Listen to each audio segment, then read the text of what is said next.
സസ്തനി എന്ന ക്ലാസ്സിന് താഴെയുള്ള പ്രൈമേറ്റ് ഓർഡറിലാണ് മനുഷ്യൻ ഉൾപ്പെട്ടിരിക്കുന്നത് എന്ന് നമ്മൾ കഴിഞ്ഞ വീഡിയോയിൽ വിശദമായിട്ട് സംസാരിച്ചു. ഇതുവരെ നമ്മൾ മനുഷ്യനെ ഉള്ളതിൽ വെച്ച് ഏറ്റവും അനുയോജ്യമായ ഗ്രൂപ്പുകളിലാണ് ഉൾപ്പെടുത്തിയിരിക്കുന്നത്. എലിയും കടുവയും പശുവും തിമിംഗലവും ഒക്കെ ഒറ്റനോട്ടത്തിൽ വലിയ വ്യത്യാസമുള്ള ജീവികളാണ്. എന്നാൽ സസ്തനികൾ തമ്മിൽ വലിയ വ്യത്യാസം ഉള്ളപ്പോൾ തന്നെ പൊതുവായ ചില സാമ്യങ്ങൾ കണക്കിലെടുത്താണ് അവയെ നമ്മൾ ഒരു ഗ്രൂപ്പിൽ തന്നെ ഉൾപ്പെടുത്തിയിരിക്കുന്നത്. അതുപോലെ തന്നെ പ്രൈമേറ്റ് എന്ന ഓർഡറിൽ മനുഷ്യൻ കുരങ്ങുകളുടെയും ചിമ്പാൻസികളുടെയും കൂട്ടത്തിലാണ് ഉൾപ്പെടുത്തപ്പെട്ടത്. എന്തുകൊണ്ട് മനുഷ്യനെ മറ്റൊരു വിഭാഗത്തിൽ ഉൾപ്പെടുത്തിയില്ല? ചിമ്പാൻസികളും മനുഷ്യനും തമ്മിൽ എന്തെല്ലാം കാര്യങ്ങളിലാണ് സാമ്യമുള്ളത്? മനുഷ്യന് മാത്രമാണോ വാലില്ലാത്തത്? മനുഷ്യന് മാത്രമാണോ ബുദ്ധിയുള്ളത്? പ്രൈമേറ്റുകൾ എന്ന ഓർഡറിനെ നിരവധി കുടുംബങ്ങളായിട്ട്, ഫാമിലീസായിട്ട് വീണ്ടും വിഭജിച്ചിട്ടുണ്ട്. മനസ്സിലാക്കാനുള്ള എളുപ്പത്തിന് വേണ്ടി ഒരു 4 വിഭാഗത്തെ മാത്രം നമുക്കെടുത്തൊന്ന് ഡിസ്കസ് ചെയ്യാം. നമ്മൾ സംസാരിക്കാൻ പോകുന്ന പ്രൈമേറ്റ് ഓർഡറിലെ ഫാമിലീസ്: 1 സെർക്കോപിത്തിസിഡേ, 2 കല്ലിട്രിച്ചിഡേ, 3 സിബിഡേ, 4 ഹോമിനിഡേ. സെർക്കോപിത്തിസിഡേ: ഹനുമാൻ കുരങ്ങ്, നാടൻ കുരങ്ങ്, കരിങ്കുരങ്ങ്, ബബൂണുകൾ എന്നിവയെ സെർക്കോപിത്തിസിഡയിൽ ഉൾപ്പെടുന്ന ജീവികൾക്ക് ഉദാഹരണമായിട്ട് നമുക്ക് പറയാം. മറ്റ് പ്രൈമേറ്റുകളുമായിട്ട് താരതമ്യം ചെയ്യുമ്പോൾ താരതമ്യേന ചെറിയ തലച്ചോറുള്ള, വാലുള്ള പഴയ ലോക കുരങ്ങുകൾ എന്നറിയപ്പെടുന്ന ഏഷ്യയിലും ആഫ്രിക്കയിലും കാണപ്പെടുന്ന കുരങ്ങുകളാണ് സെർക്കോപിത്തിസിഡേ എന്ന കുടുംബത്തിൽ ഉൾപ്പെടുന്നത്. ഇവയുടെ മൂക്കിലെ 2 ദ്വാരങ്ങളും വളരെ അടുത്തടുത്തുള്ളതും താഴേക്ക് അഭിമുഖവുമായിട്ടാണ് ഉള്ളത്. ഇവയ്ക്ക് നീളമുള്ള വാലുകൾ ഉണ്ടാവാമെങ്കിലും വാലുകൾ ഉപയോഗിച്ച് മരക്കൊമ്പുകളിൽ ചുറ്റിപ്പിടിക്കാനോ തൂങ്ങിക്കിടക്കാനോ കഴിയില്ല. സെർക്കോപിത്തിസിഡയെ പറ്റി അറിയാനായിട്ട് ഓർത്തിരിക്കേണ്ട 2 കാര്യങ്ങൾ: 1 മരക്കൊമ്പുകളിൽ ചുറ്റിപ്പിടിക്കാനോ തൂങ്ങിക്കിടക്കാനോ കഴിയാത്ത സാധാരണ വാൽ. 2 താഴേക്ക് അഭിമുഖമായ ദ്വാരങ്ങളുള്ള മൂക്ക്. അടുത്തത് കല്ലിട്രിച്ചിഡേ. മാർമോസെറ്റുകൾ, ടാമറിനുകൾ എന്നിവയെ കല്ലിട്രിച്ചിഡേ ഫാമിലിയിൽ ഉൾപ്പെടുന്ന ജീവികൾക്ക് ഉദാഹരണമായിട്ട് നമുക്ക് പറയാം. ലോകത്തിലെ ഏറ്റവും ചെറിയ കുരങ്ങനായ പിഗ്മി മാർമോസെറ്റ് ഈ കുടുംബത്തിലാണ് ഉൾപ്പെടുന്നത്. പ്രൈമേറ്റുകളിൽ വെച്ച് ഏറ്റവും വലുപ്പം കുറഞ്ഞതും കാണാൻ ഭംഗിയുള്ളതുമായിട്ടുള്ള കുരങ്ങുകളാണ് കല്ലിട്രിച്ചിഡേ ഫാമിലിയിൽ ഉള്ളത്. ഇവയെ പുതിയ ലോക കുരങ്ങുകളെന്നും പറയാറുണ്ട്. മറ്റു പ്രൈമേറ്റുകൾക്ക് പരന്ന നഖങ്ങളുള്ളപ്പോൾ കല്ലിട്രിച്ചിഡേ കുടുംബത്തിലെ ജീവികൾക്ക് വിരലുകളുടെ അറ്റത്ത് മൂർച്ചയുള്ളതും വളഞ്ഞതുമായ നഖങ്ങളാണുള്ളത്. ഇവയ്ക്ക് മറ്റ് പ്രൈമേറ്റുകളെ പോലെ കൈകളിലെ തള്ളവിരൽ ബാക്കി വിരലുകൾക്ക് അഭിമുഖമായിട്ട് പിടിക്കാൻ കഴിയില്ല. ഇവയ്ക്ക് നീളമുള്ള വാലുണ്ടാവും, എന്നാൽ വാലുപയോഗിച്ച് മരക്കൊമ്പുകളിൽ പിടിക്കാനോ തൂങ്ങിക്കിടക്കാനോ ഇവയ്ക്ക് സാധിക്കില്ല. വശങ്ങളിലേക്ക് തുറന്നിരിക്കുന്നതും പരന്നതുമായിട്ടുള്ള മൂക്കാണ് ഇവയ്ക്കുള്ളത്.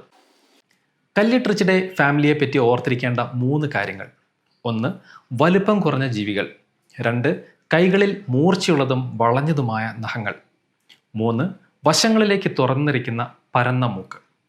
അടുത്തത് സിബിഡേ. കപ്പൂച്ചിൻ കുരങ്ങുകൾ, സ്ക്വിറൽ കുരങ്ങുകൾ എന്നിവയെ സിബിഡേ കുടുംബത്തിൽ ഉൾപ്പെടുന്ന ജീവികൾക്ക് ഉദാഹരണമായിട്ട് നമുക്ക് പറയാം. മധ്യ തെക്കേ അമേരിക്കയിൽ കാണപ്പെടുന്ന പുതിയ ലോക കുരങ്ങുകൾ എന്നറിയപ്പെടുന്ന കുരങ്ങുകളാണ് സിബിഡേ എന്ന കുടുംബത്തിൽ ഉൾപ്പെടുന്നത്. ഈ കുടുംബത്തിലെ പല ജീവികൾക്കും, പ്രത്യേകിച്ച് കപ്പൂച്ചിൻ കുരങ്ങുകൾക്ക്, അവയുടെ വാലുകൾ ഉപയോഗിച്ച് മരക്കൊമ്പുകളിൽ ചുറ്റിപ്പിടിക്കാനും തൂങ്ങിക്കിടക്കാനും പഴങ്ങൾ പറിക്കാനും ഒക്കെ കഴിയും. വളരെ വലിയ തലച്ചോറുള്ള ജീവികളാണ് കപ്പൂച്ചിൻ കുരങ്ങുകൾ. കായ്കളുടെ കട്ടിയുള്ള തോടുകൾ തല്ലിപ്പൊട്ടിക്കാൻ ഇവ കല്ലുകളും തടിക്കഷ്ണങ്ങളും ഉപകരണങ്ങളായിട്ട് ഉപയോഗിക്കാറുണ്ട്.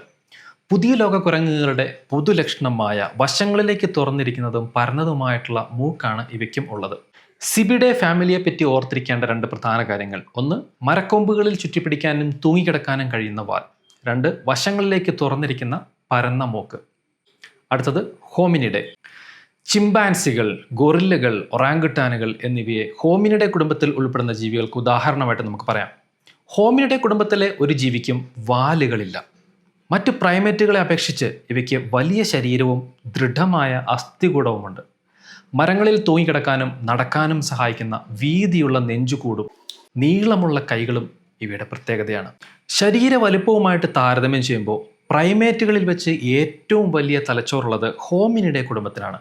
സങ്കീർണമായിട്ടുള്ള പ്രശ്നങ്ങൾ പരിഹരിക്കാനും ഉപകരണങ്ങൾ നിർമ്മിക്കാനും വികാരങ്ങൾ പ്രകടിപ്പിക്കാനും ഇവയ്ക്ക് കഴിയും.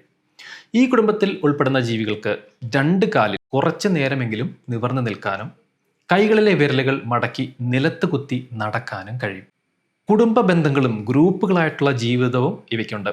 മുഖഭാവങ്ങൾ, ശബ്ദങ്ങൾ, ആംഗ്യങ്ങൾ എന്നിവയിലൂടെ സങ്കീർണമായിട്ടുള്ള രീതിയിൽ ആശയവിനിമയം നടത്താൻ ഇവയ്ക്ക് സാധിക്കും. ഈ കുടുംബത്തിലെ ജീവികളുടെ ഗർഭകാലം നീണ്ടതാണ്. കുഞ്ഞുങ്ങൾ ദീർഘകാലം മാതാപിതാക്കളുടെ സംരക്ഷണത്തിൽ കഴിയുകയും പ്രായപൂർത്തിയാകാൻ കൂടുതൽ വർഷങ്ങൾ എടുക്കുകയും ചെയ്യുന്നു. ഇവയ്ക്ക് മറ്റ് പ്രൈമേറ്റുകളേക്കാൾ കൂടുതൽ ആയുസ്സുമുണ്ട്.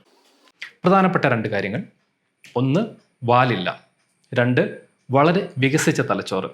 ഇനി നമുക്ക് മനുഷ്യൻ്റെ കാര്യം ഒന്ന് നോക്കാം. മനുഷ്യൻ ഏത് ഫാമിലിയിലാണ് ഉൾപ്പെടുന്നത് എന്ന് നോക്കാം. അതിനായിട്ട് നമ്മൾ ചില ചോദ്യങ്ങൾ ചോദിക്കണം. ആദ്യത്തെ ചോദ്യം: മനുഷ്യന് വാലുണ്ടോ? ഇല്ല, മനുഷ്യന് വാലില്ല. രണ്ടാമത്തെ ചോദ്യം: ശരീര വലുപ്പത്തിന് ആനുപാതികമായിട്ട് നോക്കുമ്പോൾ മനുഷ്യൻ്റെ തലച്ചോറ് വലുപ്പമുള്ളതാണോ? അതെ, ശരീര വലുപ്പത്തിന് ആനുപാതികമായിട്ട് നോക്കുമ്പോൾ വളരെ വികസിച്ച മസ്തിഷ്കമാണ് മനുഷ്യർക്കുള്ളത്. അതെ, വാലില്ലാത്ത വലിയ മസ്തിഷ്കമുള്ള മനുഷ്യൻ ഹോമിനിഡേ കുടുംബത്തിൽപ്പെട്ട ഒരു ജീവിയാണ്. കുറച്ചുകൂടെ വ്യക്തമായിട്ട് പറയുകയാണെങ്കിൽ, കോശങ്ങളിൽ ന്യൂക്ലിയസ് ഉള്ള ജീവിവർഗമായ യൂക്കാരിയ ഡൊമൈനിലെ, മറ്റു ജീവികളെ ഭക്ഷിച്ച് ജീവിക്കുന്ന ജീവിവർഗമായ ആനിമേലിയ കിങ്ഡത്തിലെ, നട്ടലുള്ള ജീവിവർഗം ഉൾപ്പെടുന്ന കോർഡേറ്റ ഫൈലത്തിലെ, കുഞ്ഞുങ്ങളെ പാലൂട്ടി വളർത്തുന്ന ജീവിവർഗമായ സസ്തനി ക്ലാസ്സിലെ, വിരലുകൾക്ക് എതിർദിശയിൽ തള്ളവിരൽ ചലിപ്പിക്കാൻ കഴിയുന്ന ജീവിവർഗമായ പ്രൈമേറ്റ് ഓർഡറിലെ, വാലില്ലാത്ത ജീവിവർഗമായ ഹോമിനിഡേ കുടുംബത്തിലാണ് മനുഷ്യൻ ഉൾപ്പെട്ടിരിക്കുന്നത്. അതെ, നമ്മൾ മനുഷ്യർ ഹോമിനിഡേ ഫാമിലിയിൽ ഉൾപ്പെട്ട പ്രൈമേറ്റുകളാണ്. ഇനി നമ്മൾക്ക് മനുഷ്യനും മറ്റു മൃഗങ്ങളും തമ്മിലുള്ള സമാനതകൾ എന്തൊക്കെയാണ് എന്ന് നോക്കാം. അതായത് ഹോമിനിഡേ കുടുംബത്തിൽ എത്തി നിൽക്കുമ്പോഴുള്ള സമാനതകൾ. ഹോമിനിഡേ കുടുംബത്തിൽ ഉൾപ്പെടുന്ന എല്ലാ ജീവികളുടെയും ശരീരത്തിൽ കോശങ്ങളുണ്ട്. എല്ലാ ജീവികളുടെയും ശരീരത്തിലെ കോശങ്ങളിൽ ന്യൂക്ലിയസ് ഉണ്ട്. എല്ലാ ജീവികളുടെയും ന്യൂക്ലിയസിനുള്ളിൽ DNA ഉണ്ട്. എല്ലാ ജീവികളുടെയും DNA നീളത്തിലാണ് ഉള്ളത്. ജീവികളുടെ കോശങ്ങൾക്ക് ചുറ്റും കട്ടിയുള്ള സെല്ലുലോസോ കൈറ്റിനോ കൊണ്ടുള്ള കോശഭിത്തിയില്ല. എല്ലാ ജീവികൾക്കും ചലിക്കാൻ കഴിയും. എല്ലാ ജീവികളും മറ്റു ജീവികളെയും ജീവികളിൽ നിന്ന് ഉത്ഭവിക്കുന്ന ജൈവ പദാർത്ഥങ്ങളും ഭക്ഷിച്ച് വയറ്റിൽ വെച്ച് ദഹിപ്പിച്ച് അതിൽ നിന്നും ഊർജം സ്വീകരിക്കുന്നു. എല്ലാ ജീവിവർഗങ്ങളും അടുത്ത തലമുറയെ ജനിപ്പിക്കുന്നു. എല്ലാ ജീവികളും ബഹുകോശ ജീവികളാണ്. എല്ലാ ജീവികൾക്കും നട്ടലുണ്ട് അല്ലെങ്കിൽ നോട്ടോകോഡുണ്ട്. എല്ലാ ജീവികളുടെ ശരീരത്തിലും ജീവിതത്തിൻ്റെ ഏതെങ്കിലും സ്റ്റേജിൽ ഒരല്പമെങ്കിലും രോമം വളരാറുണ്ട്. എല്ലാ ജീവികളും ശരീര താപനില ക്രമീകരിക്കുന്ന ഉഷ്ണരക്തമുള്ള ജീവികളാണ്. എല്ലാ ജീവികളും കുഞ്ഞുങ്ങൾക്ക് പാല് കൊടുത്ത് വളർത്തുന്ന ജീവികളാണ്.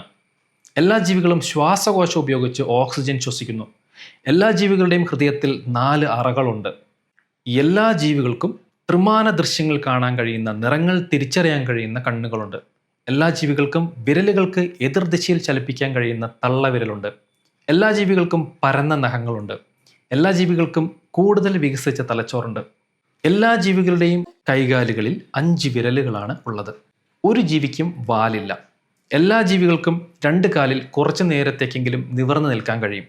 എല്ലാ ജീവികൾക്കും ശരീര വലുപ്പത്തിന് ആനുപാതികമായിട്ട് നോക്കുമ്പോൾ മറ്റ് പ്രൈമേറ്റുകളെക്കാൾ വലിയ മസ്തിഷ്കമുണ്ട്. എല്ലാ ജീവികൾക്കും വികാരങ്ങൾ പ്രകടിപ്പിക്കാനുള്ള കഴിവുണ്ട്. എല്ലാ ജീവികൾക്കും കുടുംബ ബന്ധങ്ങളും ഗ്രൂപ്പുകളായിട്ടുള്ള ജീവിതവും ഉണ്ട്. എല്ലാ ജീവികൾക്കും മുഖഭാവങ്ങൾ, ശബ്ദങ്ങൾ, ആംഗ്യങ്ങൾ എന്നിവയിലൂടെ ലളിതമായിട്ടുള്ള രീതിയിലാണെങ്കിൽ പോലും ആശയവിനിമയം നടത്താനുള്ള കഴിവുണ്ട്. എല്ലാ ജീവികൾക്കും ദൈർഘ്യമേറിയ ഗർഭകാലമുണ്ട്. എല്ലാ ജീവികളുടെയും കുഞ്ഞുങ്ങൾ ദീർഘകാലം മാതാപിതാക്കളുടെ സംരക്ഷണത്തിൽ കഴിയുന്നു. എല്ലാ ജീവികളുടെയും കുഞ്ഞുങ്ങൾ പ്രായപൂർത്തിയാകാൻ കൂടുതൽ വർഷങ്ങൾ എടുക്കുന്നു. ഇത്രയും സാമ്യങ്ങളാണ് ഹോമിനിഡേ കുടുംബത്തിൽ എത്തി നിൽക്കുമ്പോൾ നമുക്ക് പറയാൻ കഴിയുന്നത്.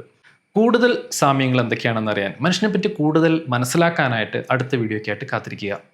ഈ വീഡിയോ മുഴുവനായി കണ്ട എല്ലാവർക്കും നന്ദി. പരമാവധി ആളുകളിലേക്ക് ഈ വീഡിയോ എത്തണമെന്ന് എനിക്ക് ആഗ്രഹമുണ്ട്. അതിനായിട്ട് ഈ വിഷയവുമായി ബന്ധപ്പെട്ട കൂടുതൽ കാര്യങ്ങൾ, എതിരഭിപ്രായങ്ങളൊക്കെ ഉണ്ടെങ്കിൽ അത് കമൻറ്റ് ചെയ്യണമെന്ന് അഭ്യർത്ഥിക്കുന്നു. ഈ ഭൂമിയിലെ മറ്റ് ജീവജാലങ്ങളെ പോലെ തന്നെയുള്ള ഒരു ജീവിയാണോ മനുഷ്യൻ? അതോ മനുഷ്യൻ മറ്റ് ജീവജാലങ്ങളിൽ നിന്നൊക്കെ തികച്ചും വ്യത്യസ്തമായ ഒരു ജീവിയാണോ? മനുഷ്യനും മൃഗങ്ങളും തമ്മിൽ വ്യത്യാസങ്ങൾ മാത്രമാണോ ഉള്ളത്, അതോ എന്തെങ്കിലുമൊക്കെ സാമ്യങ്ങളുണ്ടോ? അതിനെപ്പറ്റി നമുക്ക് തുടർന്നുള്ള ഭാഗങ്ങളിൽ വളരെ വിശദമായിട്ട് സംസാരിക്കാം. നന്ദി, നമസ്കാരം.